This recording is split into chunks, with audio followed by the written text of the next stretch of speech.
نحمده ونصلي على رسوله الكريم وعلى آله وأصحابه أجمعين أما بعد فأعوذ بالله من الشيطان الرجيم بسم الله الرحمن الرحيم الذين أخرجوا من ديارهم بغير حق إلا أن يقولوا ربنا الله ولولا دفع الله الناس بعدهم ببعض لهدمت صوامع وبيع وصلوات ومساجد يذكر فيها اسم الله كثيرا ولينصرن الله من ينصره إن الله لقوي عزيز. Honorable President, Chief Guest, Judges, respected teachers and dear sisters, today in this annual speech competition I have been given the opportunity to speak on a sensitive topic, which is, does Islam promote terrorism? My dear audience, I hope you will listen attentively.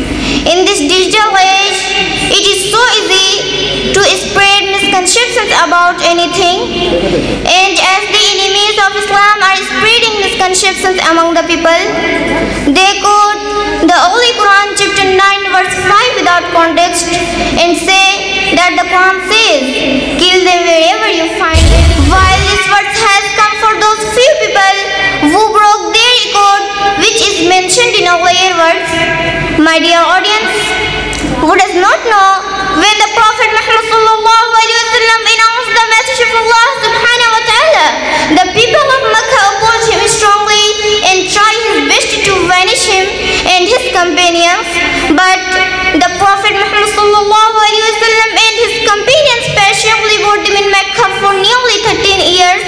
This included a 3-year starvation by God, from which his wife, mother of Muslims, Hazrat Khadija later died. Still Muslim didn't retaliate. When the Prophet's companions asked to retaliate, Prophet Muhammad responded clearly, I have not been given permission to fight. And finally, when the persecution became unbearable, Prophet Muhammad and his companions simply left Makkah. Dear audience, if Islam taught terrorism in its first Sharia, this was the time to demonstrate this. Instead, Prophet Muhammad formed the constitution of Medina with the Jews, establishing a unified secular state. Yet, the extremists trying to kill Muslims in Mecca pursued the Muslims to kill them in Medina. And now, finally, the Quran added fighting for the first time, permitting Muslims to fight in self-defense.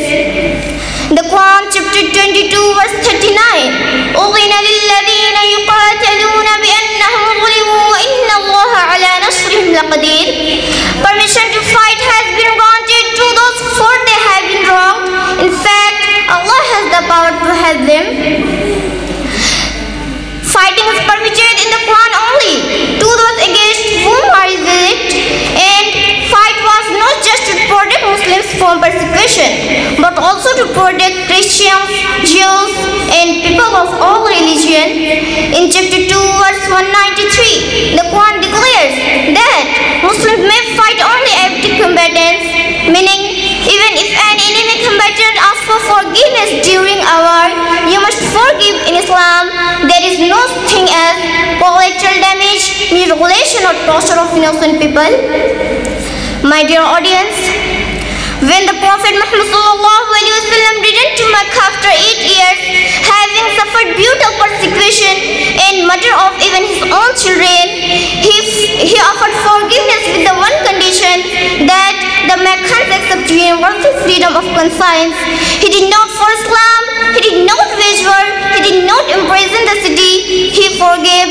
But nowadays, misconceptions about Islam flourish because the people learn about Islam from newspaper or social media rather than from the Quran and the Hadith. Dear audience, read the Quran and Sahih Hadith as truth seeker. At last, I pray to Almighty Allah to grant us the true understanding of Islamic teachings and the strength to follow them. Ameen. وآخر الدعوانا الحمد لله رب العالمين والسلام عليكم ورحمة الله وبركاته.